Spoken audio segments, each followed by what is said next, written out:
Hi friends, இன்றைக்கி நம்ம கிச்சனில் இன்ஸ்டன்ட் ஜிலேபி எப்படி செய்யலான்னு பார்க்கலாமா? அதுக்கு ஈஸ்ட் ஈனோ எதுவுமே தேவையில்லை.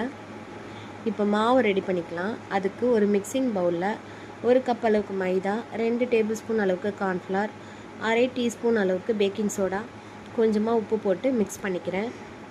இந்த ஸ்டேஜில் உங்களுக்கு வேணுன்னா எல்லோ ஃபுட் கலர் ஆட் பண்ணிக்கலாம்.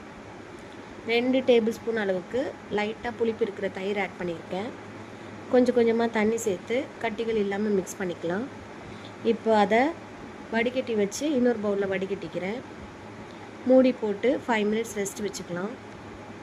அதுக்குள்ளே சிரப் ரெடி பண்ணிக்கலாம்.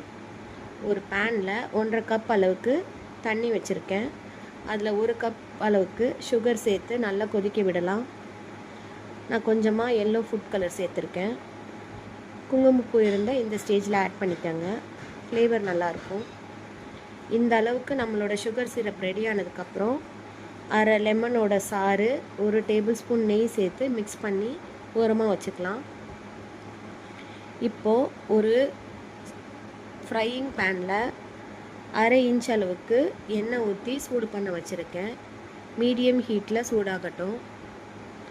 அதுக்குள்ளே நம்ம ஒரு பைப்பிங் பேக்கில் நம்ம எடுத்து வச்சுருந்த மாவெல்லாம் சேர்த்துக்கலாம். சேர்த்துட்டு ரப்பர் பேண்ட் போட்டு கட்டிக்கலாம். உங்களுக்கு தேவையான சைஸில் ஹோல் போட்டுக்கோங்க. இப்போ எண்ணெய் சூடாயிருச்சு, நம்ம ஜிலேபி செய்ய ஸ்டார்ட் பண்ணிடலாம். இப்போது இந்த அளவுக்கு ஜிலேபி வெந்ததுக்கப்புறம் நம்மளோட சுகர் சிரப்பில் ஆட் பண்ணிக்கலாம். சிரப் ரொம்ப ஹீட்டாக இருக்கக்கூடாது, ரொம்ப ஆரியும் இருக்கக்கூடாது, மீடியமான சூட்டில் இருக்கணும். அதில் 1 நிமிஷம் வச்சு நம்மளோட ஜிலேபியை எடுத்து ஹாட்டாக சர்வ் பண்ணோம்.